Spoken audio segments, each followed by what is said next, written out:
Bonjour les amis, aujourd'hui nous allons voir quelques fonctions usuelles de OpenCV, des fonctions basiques mais très importantes et indispensables lorsqu'on veut faire de belles choses avec cette bibliothèque.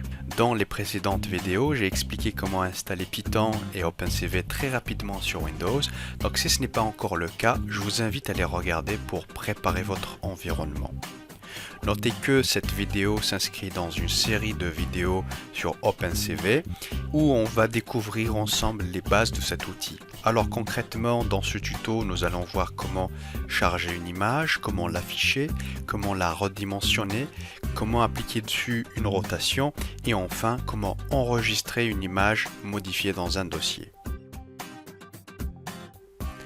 Pour commencer, j'ai créé donc un dossier sur mon bureau que j'ai nommé OpenCV1 dans lequel j'ai mis un autre dossier qui s'appelle Images qui contient une image au format JPG et qui s'appelle Si. J'ouvre mon IDLE et je crée un nouveau fichier que j'enregistre dans le dossier OpenCV1.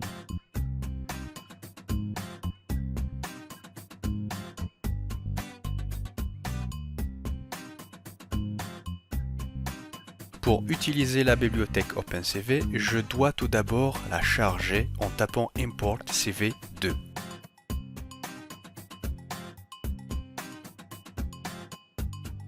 Je crée ensuite une variable qui va contenir mon image. Pour charger l'image et la stocker dans cette variable img, j'utilise la méthode imread. J'écris donc img égale cv2.imread, j'ouvre les parenthèses, je tape ensuite entre guillemets le chemin vers l'image que je souhaite récupérer. J'écris donc le nom du dossier qui contient l'image, slash le nom de l'image avec l'extension. Une fois l'image est chargée, je vais l'afficher dans une fenêtre à l'aide de la méthode imshow qui prend deux paramètres. Le premier s'agit du nom de la fenêtre et le deuxième c'est le nom de la variable qui contient mon image. Je donne tout simplement fenêtre comme nom de ma fenêtre, virgule img. J'exécute ensuite mon code. On voit bien qu'une fenêtre apparaît dont le nom est fenêtre dans laquelle mon image est affichée. On peut maintenant redimensionner notre image avant de l'afficher à l'aide de la méthode resize. Donc j'écris toujours le nom de la même variable img égale cv2.resize, j'ouvre la parenthèse et je lui passe comme argument l'image qu'on souhaite modifier, donc img, virgule, la nouvelle définition, par exemple 400 pixels x 400 pixels. Je réexécute le code et cette fois on a une image beaucoup plus petite que l'image initiale.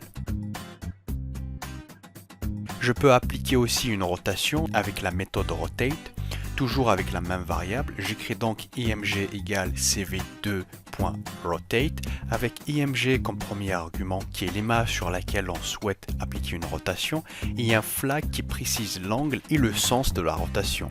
On a donc trois possibilités, soit une rotation de 180 degrés ou une rotation de 90 degrés dans le sens horaire ou 90 degrés dans le sens anti-horaire. Donc moi je choisis 90 degrés dans le sens horaire, clockwise en anglais. Je clique ensuite sur Run pour réexécuter mon code et cette fois on a bien la même image avec une rotation de 90 degrés. L'autre chose que je voulais vous montrer est l'automatisation de la fermeture de la ou de toutes les fenêtres d'affichage. On peut donc faire en sorte que dès qu'il y a un événement de type appui touche clavier, n'importe quelle touche, la fenêtre va se fermer. Pour cela, on fait appel à deux méthodes. Donc la première méthode, c'est waitkey. Elle prend comme argument une durée en millisecondes pendant laquelle elle bloque l'exécution du code et elle attend jusqu'à ce qu'une touche clavier soit enfoncée. J'écris donc cv2.waitkey et si je donne comme argument la valeur 0, eh bien la méthode attend indéfiniment l'événement appui touche. Donc la deuxième méthode est celle qui permet de détruire toutes les fenêtres. C'est la méthode Destroy All Windows. Voici ce qui se passe concrètement lorsqu'on exécute ce code.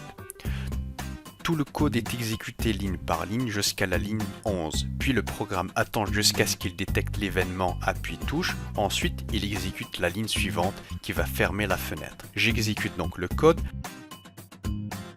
On a toujours notre image affichée dans une fenêtre et dès que j'appuie sur une touche, la fenêtre se ferme. Si je donne par exemple la valeur 2000 millisecondes, donc 2 secondes, cette fois-ci, eh bien, le programme va attendre uniquement 2 secondes avant de passer à l'exécution de la ligne d'après. On peut même personnaliser la touche de fermeture, c'est-à-dire faire en sorte que, par exemple, la fenêtre soit fermée uniquement lorsque la touche Q du clavier est enfoncée. Pour cela, on récupère l'événement détecté par WaitKey et l'assigne à une variable que j'appelle Key. On met une condition, on compare l'appui touche détecté à celui qu'on veut qu'il déclenche la fermeture. Donc on écrit if key égale hors entre parenthèses le caractère Q, on ferme les fenêtres, sinon il ne se passe rien. Alors pour bien suivre ce qui se passe, on imprime dans la console la touche enfoncée avec la fonction print. J'exécute mon code, notre fenêtre apparaît, j'appuie sur la touche A de mon clavier et contrairement à la fois d'avant, la fenêtre ne se ferme pas. Et dans la console, on a la valeur 97 qui est tout simplement notre lettre A en décimale. Je ferme la fenêtre, je réexécute mon code, cette fois j'appuie sur la touche Q et la fenêtre se ferme et on a bien dans la console la valeur 113, c'est-à-dire la lettre Q en décimale. Pour résumer, on a pris une image initiale, on l'a redimensionnée, on a appliqué dessus une rotation de 90 degrés. Donc si on veut enregistrer cette nouvelle image, on utilise la méthode imWrite. On renseigne le chemin du dossier de stockage / le nom qu'on veut donner à la nouvelle image. Donc on écrit image / C90 qui est le nom que je veux donner à la nouvelle image. Et j'oublie pas de rajouter l'extension donc .jpg. On renseigne aussi l'image qu'on souhaite exporter, donc on met tout simplement la variable img. J'exécute le code et on a bien une nouvelle image qui vient d'être créée dans le dossier choisi avec le nom C90. On ouvre l'image et on retrouve bien les modifications qu'on vient de faire. Une dernière chose avant de finir cette vidéo, c'est par rapport à la taille de la fenêtre. En effet, la taille de la fenêtre est fixe et on ne peut pas l'ajuster manuellement.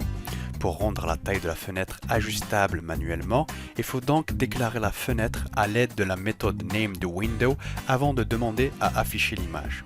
Je commente la ligne d'enregistrement pour ne pas créer une nouvelle image. Ensuite, avant la méthode imShow, je vais écrire cv2.nameDoWindow. La méthode prend deux arguments. Le premier, c'est le nom de la fenêtre. Il faut garder le même, donc fenêtre. Et le deuxième, c'est le flag cv2.window_normal.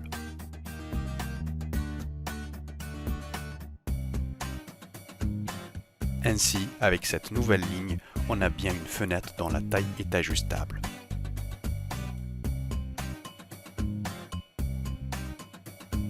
On arrive donc à la fin de cette vidéo. On a vu ensemble les premières fonctions qui nous permettent de manipuler des images. J'espère que cette vidéo vous aura plu. Si c'est le cas, n'hésitez pas à liker et à vous abonner à ma chaîne YouTube. Je vous donne rendez-vous dans une prochaine vidéo pour la suite de cette série sur OpenCV. Merci de votre attention. À bientôt.